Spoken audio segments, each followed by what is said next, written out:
President's media aide Garba Shehu says President Buhari will lead the way in 2023 and no one can wish him away, warning opposition PDP about matters of returning to power. And the judgment of the court in Awka yesterday throws up many controversies about the PDP and the Anambra governorship seat. We hear tonight from the Valentine Ozigbo faction.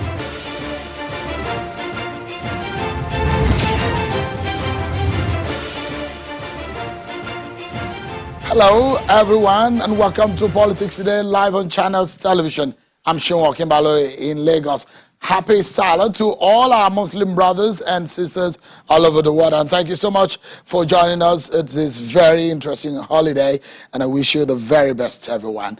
Let's begin by telling you that the Speaker of the House of Representatives, Honorable Femi Gbajabiamila, has been explaining what really happened when the lawmakers debated on the Electoral Act Amendment Bill. The Speaker was speaking today in Lagos after the Eid prayers, speaking to Channels Television on the issue of the Electoral Amendment Bill and the way the lawmakers voted. INEC is empowered by our laws and the Constitution to conduct elections. And NCC has the mandate in terms of technology and capacity and all of that. So they need to work together for us to have credible elections. Those who voted against electronic transmission did so for a reason, but not personal. They believed that their constituents, that their constituents will be disenfranchised, and you cannot blame them for that. Because I'm not disenfranchised does not mean that the other person, I shouldn't think about what the other person, look dispassionately at what the other person is saying. And those who who voted for it, believe that their constituents would not be disenfranchised. So you have discordances based on constituents' capacity, and that's the way we should look at it. Some believe in the potential of hacking. Some don't, some do. So these are the things. I don't want to paint those who voted against as bad people. Neither do I want to paint those who voted for it as bad people either. So I think we should wait and let what INEC and see what INEC and NCC come up with. But one thing I know is that the House of Representatives, and I make this abundantly clear, the House of Representatives voted to allow INEC the discretion to determine however they want to do it. And I think that's what Nigerians wanted. And so people need to understand that. And we'll now go to conference and we'll come up with a position for the National Assembly. Right, before we get into our discussion for tonight, there are a few issues that we need to touch on for you. One of it is what happened today in Daura. The president prayed the Eid prayers. I joined several hundreds of people also to pray. And after the prayers in Daura, his hometown in Katsina State, some UCOM members also paid homage. Afterwards, the president's media assistant, Mr. Garba Shehu, spoke about 2023 elections and gave a warning to the PDP on the ambition of taking over power in 2023. He said, no one can wish President Buhari away, and he will lead the way come 2023. Take a listen to him. The president has spoken about his message, and he wants hard work by fellow citizens in two areas. One, there is insecurity because there are evil people who live in our midst. And his message, as he just said now, is communities must fish them out so that we will bring peace to every part of the country. And two, he wants people to embrace agriculture. He said he has been advised by the Economic Advisory Council, he has been told by the Economic Advisory Council that only 2.5% of the agricultural land in the country is under cultivation. So over 97% of the land that is available, there is no reason why people should not take to agriculture so that they grow food, not only for security of the nation, but also to earn money both at home and abroad. I think this is the key things that I have gleaned from the message he just issued a short while ago. Okay, sir. What message or advice do you have to some Nigerians that are always clamor for foreign intervention on Nigeria's domestic affairs? What advice do you have for them? Again, the governor of Katsina State had spoken on this, and I think he has given the nation a good lead. There's nothing to gain by disparaging your country overseas, because every citizen must respect their nation. Those countries you go to say bad things about Nigeria, they dare not do it in their own countries. They dare not leave their countries to go outside. When they go out, they speak well. They are ambassadors of their own countries. They are salesmen for their nations. Why do we go out and tell the worst stories of our own country? I think that Nigerians have to change. If we don't love this country, we don't promote it, nobody will do it for us. This is very clear from the message Governor Masari issued a few days ago. The president has been well received by his kinsmen and the people, by his people. What's your reaction to this? Well, it's true. Wherever we have gone, you have seen people lining the streets, shouting, "Say Buhari, say Buhari." So that tells you that that the president is very well entrenched politically. He is such a strong factor in the politics of this country, and nobody can wish him away using tweets. I think that it is in the interest of the opposition, particularly in the country, to admit, that the president matters a lot to the people of this country. He matters to the party, and that the unshakable support he enjoys, not only in Daura but across the nation, cannot be wished away, whether you are using digital media or you are using propaganda. So we see that PDP are nursing the false hope of taking power in 2023. The masses will never abandon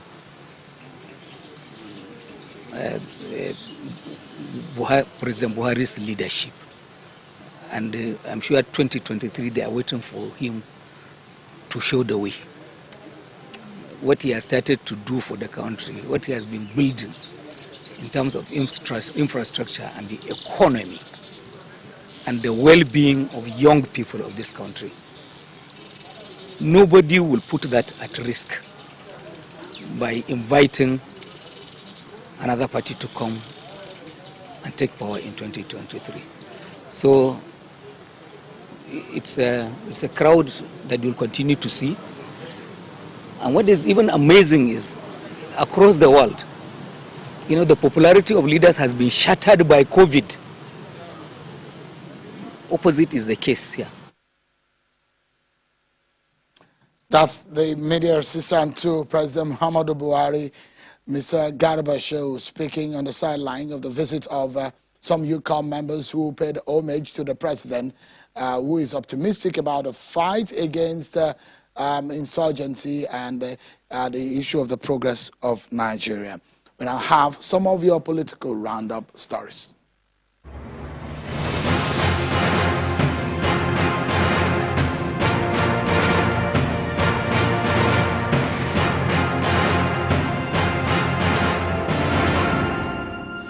President Muhammadu Buhari is urging Nigerians, including community leaders, to assist the security operatives to find those responsible for the insecurity going on in the country. Speaking in his hometown, Daura in Katsina State, after observing the Eid prayers, President Buhari says those causing insecurity in the country are only trying to distract his administration. Former head of state, General Abdulsalami Abubakar, has congratulated Muslims and prayed that Allah will touch the minds of bandits and kidnappers to desist from their ungodly acts. I appeal to the miscreants among us, the bandits, the kidnappers. May Allah subhanahu wa ta'ala touch their mind so that they can reform. The former Emir of Kano, Muhammadu Sanusi, led the Eid prayer at the Murtala Muhammad Prayer Ground in Kaduna Metropolis. In his message, the former Emir of Kano calls on Nigerians to continue to live in peace, irrespective of their religious or ethnic differences, in order to foster peace and unity in the country. We pray for peace, we pray for stability, we pray for improvements in economic conditions, inshallah. Meanwhile, Governor Nasir El-Rufai of Kaduna State highlights the importance of peaceful coexistence, announcing that more troops have been deployed to Kaduna to help flush out bandits and other criminals. The people of Kaduna State should know that a massive military operation has started yesterday in the state to clear our state of bandits. They will begin to see the difference very, very soon by the grace of God. The Zamfara State Governor Bello Matawale has given assurances that his government will work with security agencies to track down bandits that ambushed the police on Sunday and bring them and their sponsors to justice. He vowed to get justice for the 13 officers that were killed and the 7 injured following the attack on a mobile police camp in Kuramota village, Bungudu local government area. True, some gangs of recalcitrant bandits still have the ability to attack our towns. Nevertheless, it is heartwarming to see that this capability is steadily eroding and our violent security forces are winning the battle by day. We shall inshallah round up this masquerade and restore peace to all parts of the state with your continued support and prayers, inshallah.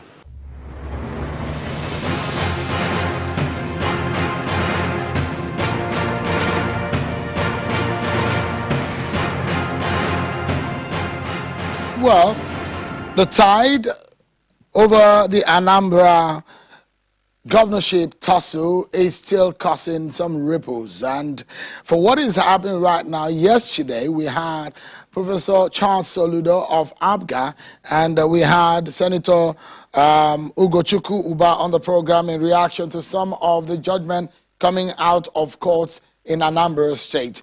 But of course, on the side of ABGA, there's been reactions coming on the Jude Okeke faction on the court pronouncement that Professor Charles Soludo should be announced and enlisted as a candidate of ABGA for the governorship election, and also asks that Victor Oye should be affirmed as the national chairman of ABGA. But the Jude Okeke faction are reacting to this. Take a listen to the spokesperson of the Jude Okeke faction of ABGA.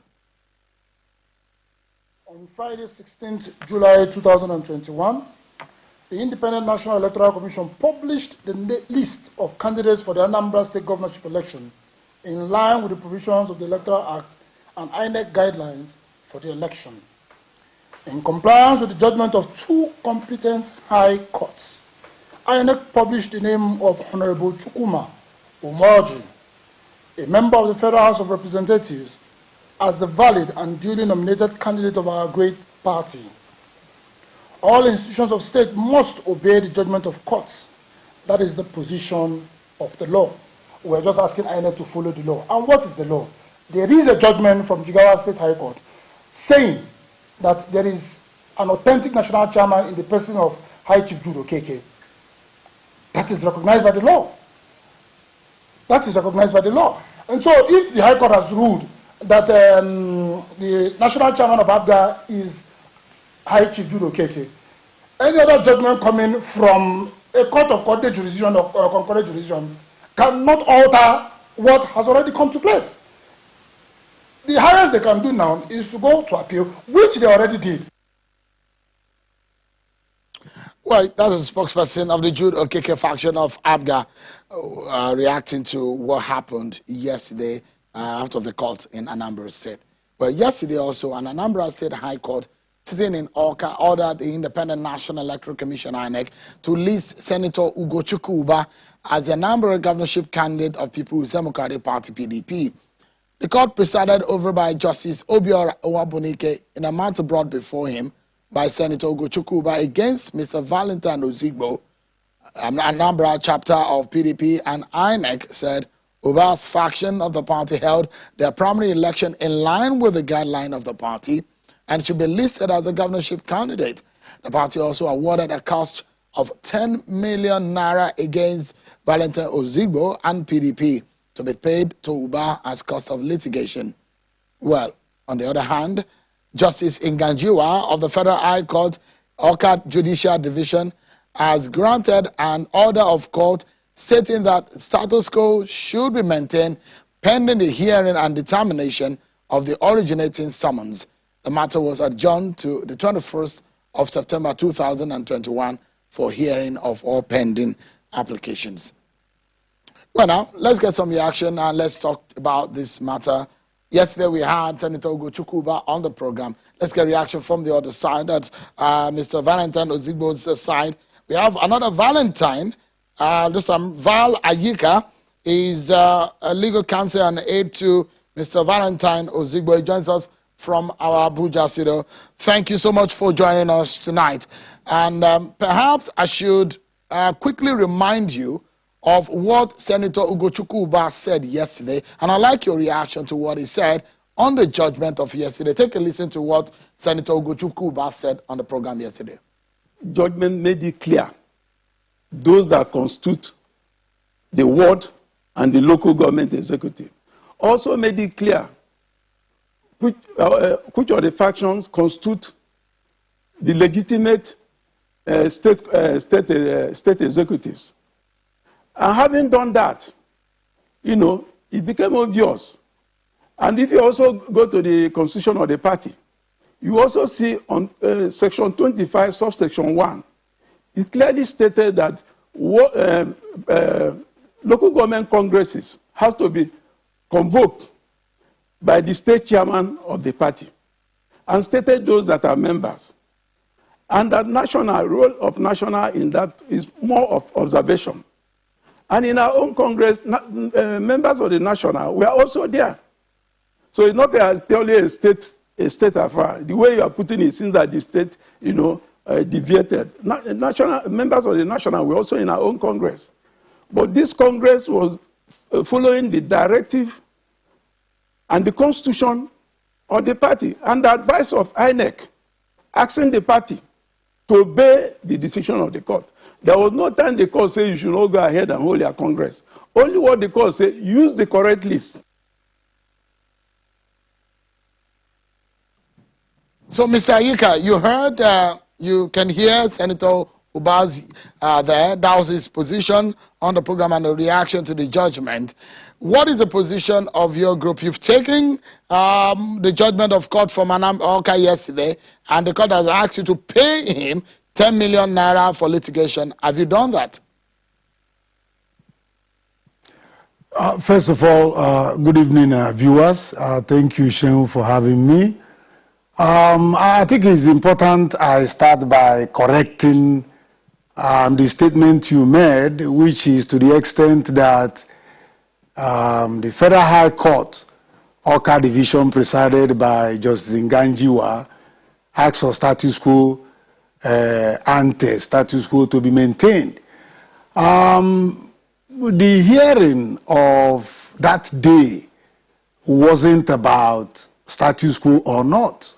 What happened was, on the 16th of this month, pursuant to section 31, sub 3 of the Electoral Act 2010, INEC was meant to list the names of candidates as submitted by political parties.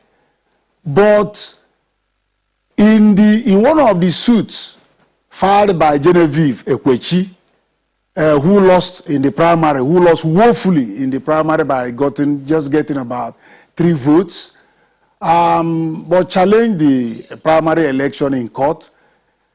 In the ex parte application brought by her, in relief number 4, she prayed the court to prohibit INEC, to restrain INEC from listing the name of Valentine Ozigbo. The court, in its ruling, precisely in order number 9, refused the order expressly. But confusingly, and the court in order number 10 went further to say parties should not take further step. Again, in order number 11, the court said status quo ante. So INEC, I think, became confused. The real purport, the implication of those 3 orders commonly read. And INEC decided to hold on. Since the date for the hearing was, I think, that 19th, yesterday, Monday.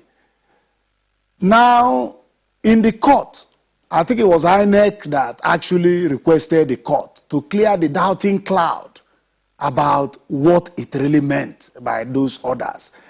And the court, in its wisdom, made it clear that at no point did they restrain INEC from listing the name of Valentine Ozigbo. So that's what happened in the court. It's not about status quo ante.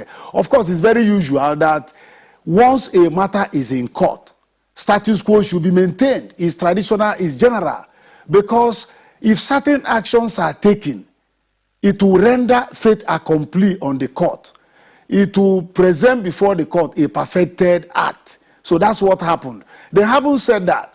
Coming to what distinguished Senator Ugochukwu Oba said, you see, when you interpret law, you don't interpret it in isolation.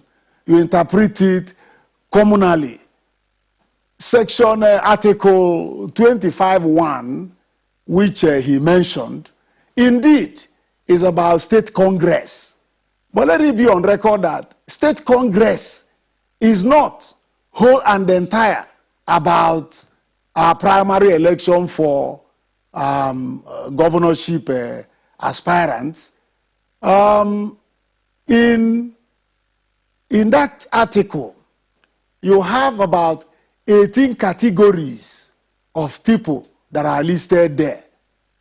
In sub 2 of the same article, he mentioned the functions of the state Congress. Now, in paragraph C of it, he mentioned primary election. Because of the plethora of court cases, which by my record is about 15 in numbers, which I have the list here,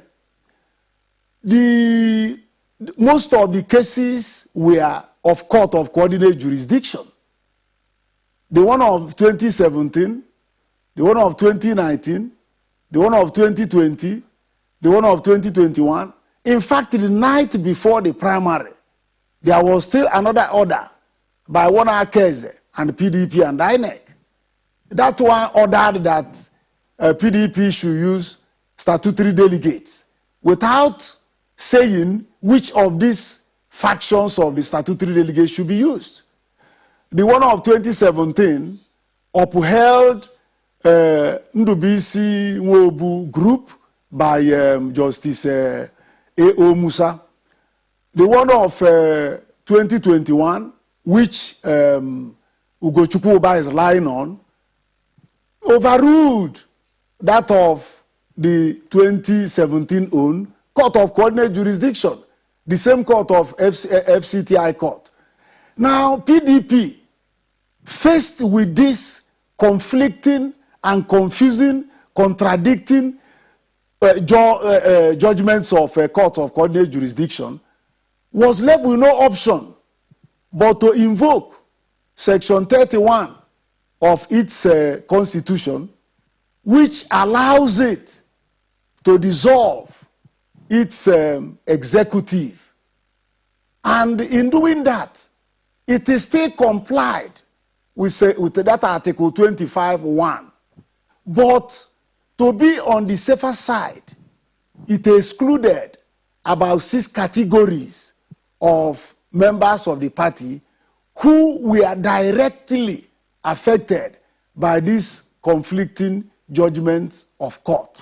And that's what PDP did, because you know that elections are time sensitive, election timetables, election activities are almost unchangeable, is so rigid, is so immutable, like Rock of Gibraltar. Once INEC gives its deadline, for example, that all political parties should conduct their primaries on or before 1st of July, any political party that fails surely will not have a candidate. And the PDP, left finding itself in this solution, in this position, decided to do what it has to do. So the first question was your reaction to the judgment of Awka Court yesterday. There is a penalty that the court melted out yesterday that you should pay Senator Ugochukwu about 10 million naira for the cost of litigation. That on one hand, have you appealed that matter? Those are the first question that I asked. Very well, thank you. Yes, I'm aware that PDP immediately there and then filed its notice of appeal. But again, it is important to tell Justice Nwabunike that with the same speed of light he handled the matter, a matter that has a lifespan of about 180 days, was commenced and consummated within 14 days. We expect him to make the judgments and all other records available for the for PDP and Valentine Ozigbo to proceed on appeal. You see, Shehu, this is just a question of time. I think one can discuss the issue of the merit or otherwise of that case because currently is a concluded matter. Issue of prejudice will not come in here. What I'm trying to say is, it is also equally wrong when people talk about this faction or that faction. You don't call it, it is national leadership of party and one other faction. This is something that has been going on every election year. This same thing we repeat. And PDP this time around have found a way around it because INEC is also doing marvelously well. All right. You can only... Mr. Ayika, yes. Okay, coming to the issue of... Just a moment. We are due for a break. I'll allow you to answer that. There are a plethora of issues that I would like you to also talk about. The issue of who owns or who has the list, original list of the delegate. Whether or not the PDP took the right decision in the face of the judgments that were available, and whether or not the route that the party took in answering to the crisis on the ground before they now add a super delegate is a right thing. And those who voted in that primary that where Mr. Valentine Ozigbo emerged from, whether or not they are the right people to have gone to that primary. These are some of the issues that have been thrown up from this conversation and these controversies. But time is not on your side, in your party also. We'll discuss all of these issues when we come back from the break, everyone. Tell us again. So let's get back to the conversation about what has become a major problem for the People's Democratic Party. Senator Ugochukwu has been asked by the court to be listed as the candidate of the PDP ahead of the November 6, 2021 governorship election in Anambra State, and has asked also that Valentine Ozigbo and the PDP should pay him 10 million naira as penalty. Mr. Valentine Ayika is a legal counsel and aide to Mr. Valentine Ozigbo, and is in Abuja studio discussing some of these issues from their own standpoint. Let's pick these issues one after the other. The other leg of the question that I asked you wanted to answer before we went on that break. Let me allow you to land on that thought. Okay, very well. Shehu, I want the public, especially Anambra, good people of Anambra State, to know that PDP does not have any problem. The issue of emergence of Valentine Ozigbo is sacrosanct. Festus Okoye, the federal commissioner with INEC, in this your program made it clear that Valentine Ozigbo's name has been submitted, and by section 87 sub 4 2BII of the Electoral Act, it made it clear that once a primary election conducted by the national leadership of a political party, the person who scored the highest number of votes becomes the candidate. And the name shall, use the word shall, be forwarded to Independent National Electoral Commission, INEC. And that has been fulfilled.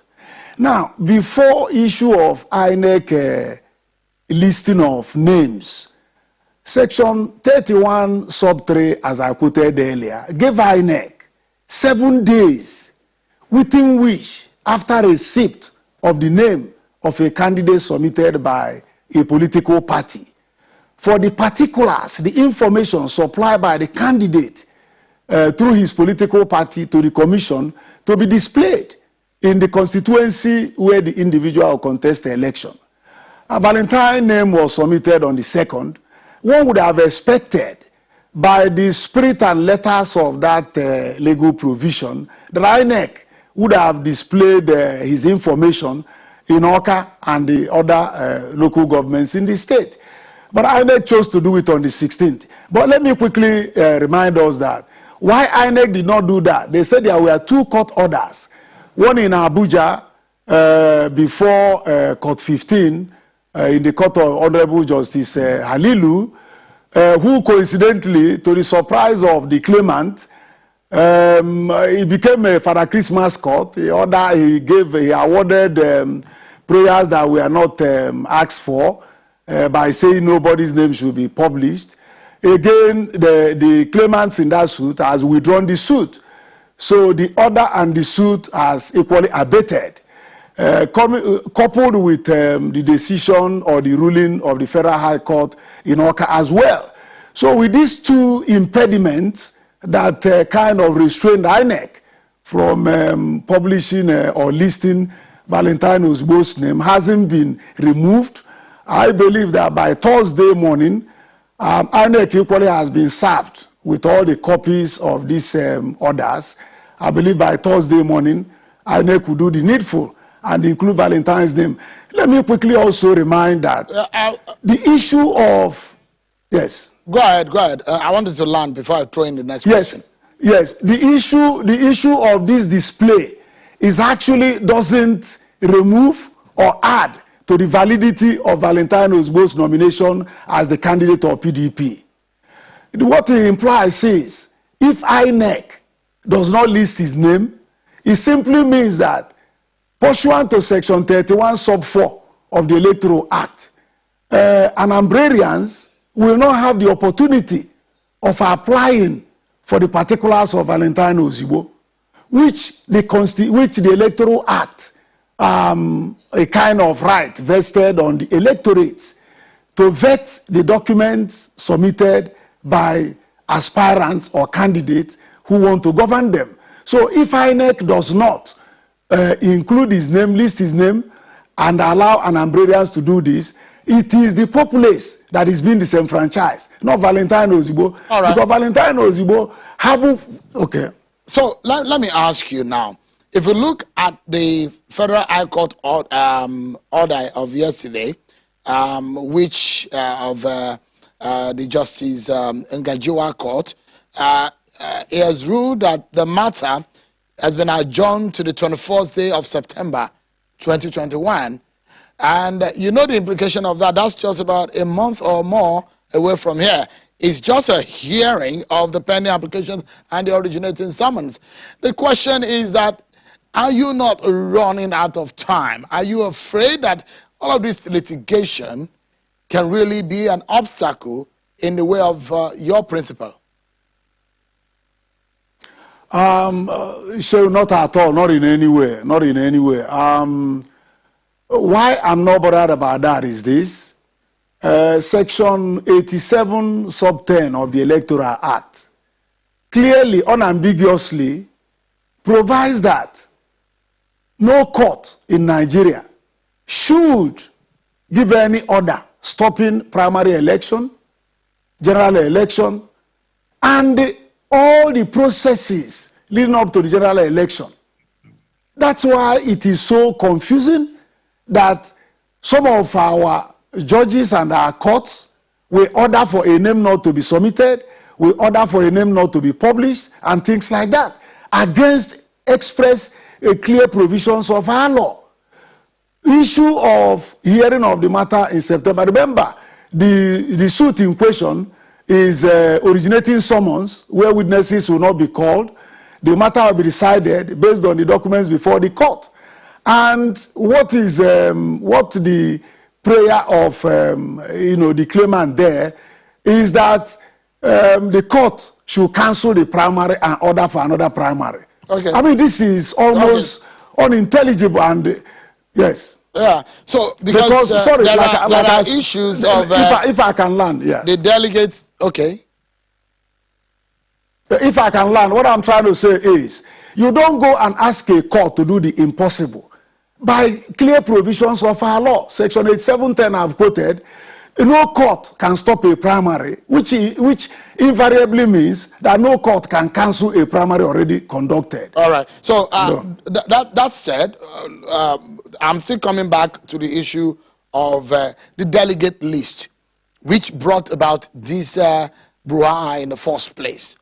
Because the debate will be someone who is a citizen or who is registered in Abia State cannot be a voter in Anambra State or in Enugu State, for example. It has to be those that are permitted by law to vote in a certain area or in a certain place at a certain time as prescribed by our law. But I will come to that just in a moment, because I would like you to listen to what INEC said in relation to the PDP, the listing of the candidate or the omission of it as a case where when INEC released that name. And I would like you to react to what Mr. Festus Okoye said. Take a listen to him now.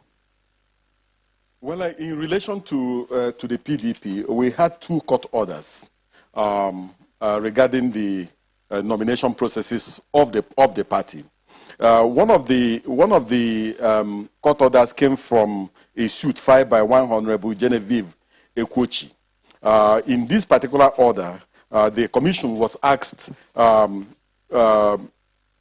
maintain the status quo and not to do anything that will truncate the matter that was filed in court.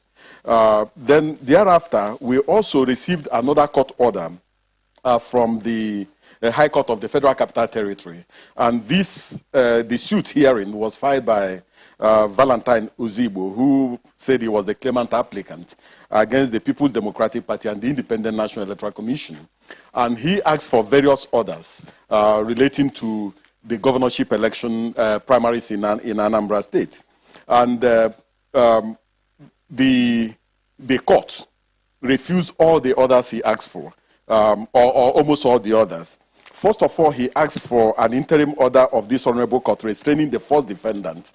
The first defendant hearing is the People's Democratic Party from tampering with the name of the claimant applicant already submitted to the second defendant, that is the Independent National Electoral Commission, as his candidate for the Anambra State governorship election fixed for 6th November 2021, is hereby refused and dismissed.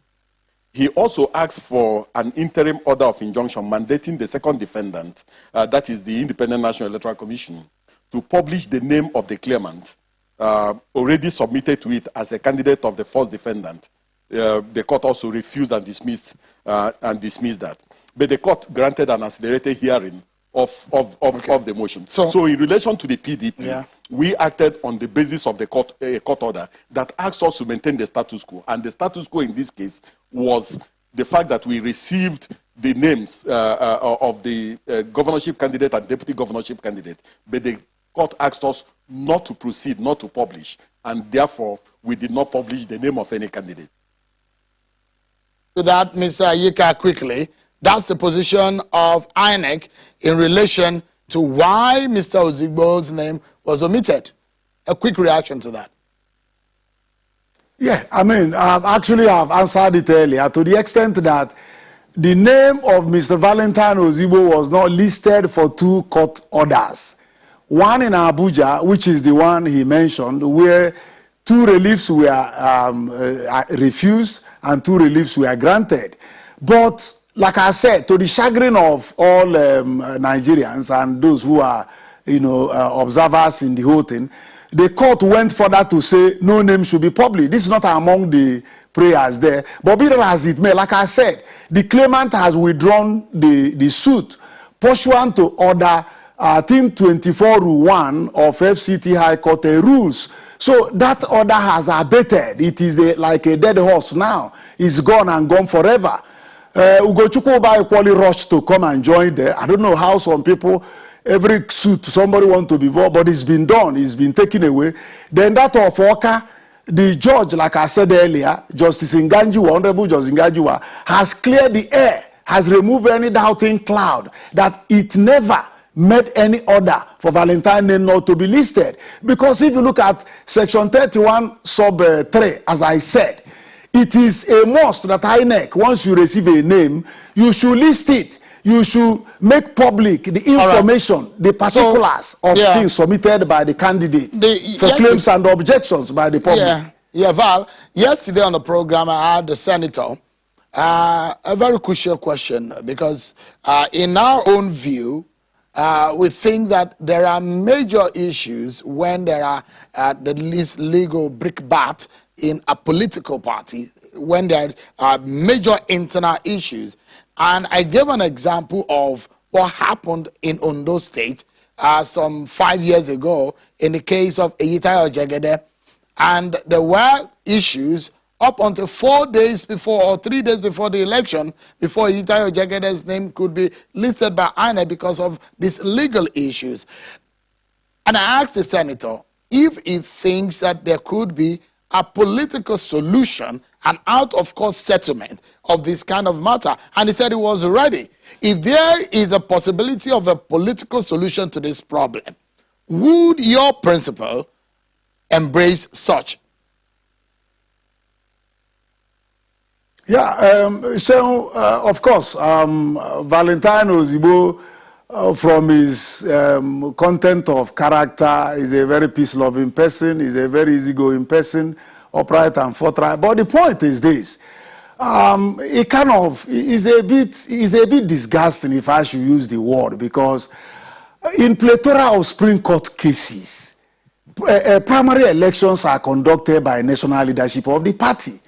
In the case of Ayogweze and the PDP, the Supreme Court made it clear you cannot challenge a primary election where you did not participate. Mr. Ayika, you not so answer that if question. You're talking about, no, but let me answer you. Let me answer you. The issue of the delegate list is a very touchy one, which I'm going to come back to, and I was giving a premise on the validity or the argument on the issue of the delegate list, a very major one. But the political solution, would your principal be willing to embrace it? Senator Ugochukwu says he's ready for a political solution to the problem.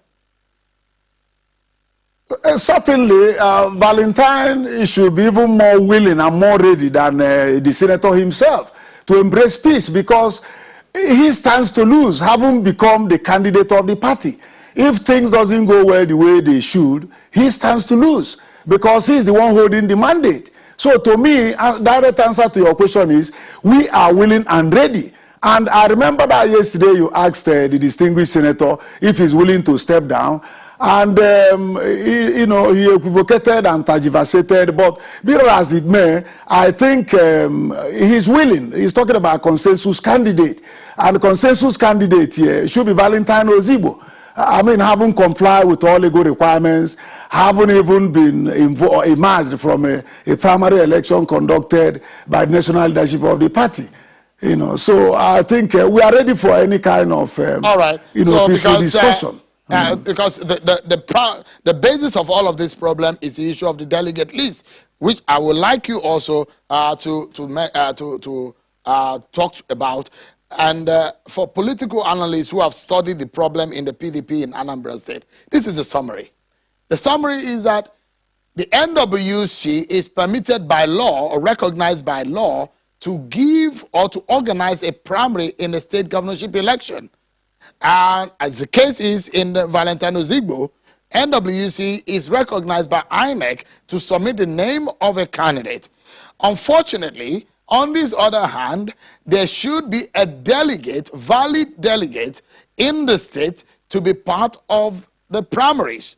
Now, your side does not have the delegate, but your side have the power of the law in the sense that the NWC is on your side and you did not have the instrument that permits the primary to be held on the other hand. So there's a major political problem in that sense. So let's look at it. And I'd like you to answer to what the problem is. You have one advantage and you have one disadvantage. The question of how the PDP interpreted and intervened in the crisis in Anambra PDP, which did not start today. It started pre-2017 and there was a judgment to that effect. Give us a possibility of how the party came by that section 30 of the constitution of your party in deriving a super delegate, which Senator Ugochukwu said, how will 62 people vote or determine the candidate of the party? Yeah, so you see, you are completely wrong, with all due respect, if you say we don't have the list. I actually don't know the list you're talking about because Article 25 or Section 25 of PDP constitution listed those who are qualified to vote in a primary election. And based on the conundrum, based on the conflicting judgments of courts of coordinate jurisdiction, PDP must conduct primary on or before 1st of July, I believe, based on INEC timetable. And what should PDP do? Well, in one of the cases, went to Court of Appeal, from Federal High Court to Court of Appeal. Court of Appeal sent it back to Federal High Court for it to be reheard. Instead of these serial litigants to continue with it, they moved to another court and got another judgment. I mean, like I've told you, there are about 5 conflicting judgments of courts of coordinate jurisdiction. Those ones. So what PDP? Just a moment. Let me land. Hold on. When politicians come on the program, sometimes the explanation wants to confuse my viewers, and I would not like that to happen.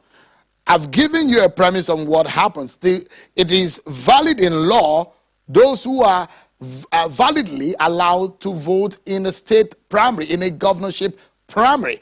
If not, the super delegate that voted in the primary where Mr. Valentine Uzigbo emerged wouldn't have come up anyways. You wouldn't have had a super delegate.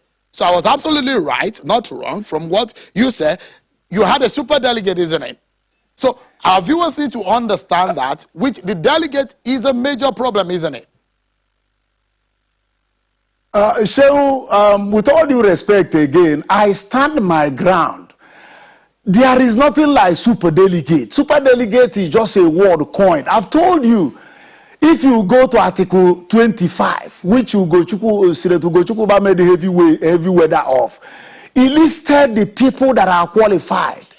And in that category, there are about 18 different categories of people that are qualified.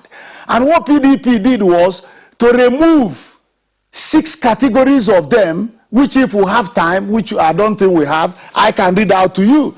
The PDP removed, for example, the status quo, because they are directly affected by either of the one or two of the judgments. They removed the local government ESCO, they removed the 3-man ad hoc delegates, they removed the ward executive. These are the people that constitute the majority of that electoral college that PDP, because PDP, of course, goes by way of indirect primaries. So there is nothing, and I repeat, there is nothing like not having the list. There is nothing that having issue of super delegate is just nomenclature, because PDP complied with the Section 25. Nobody in that list does not fall within these categories of people listed in 25.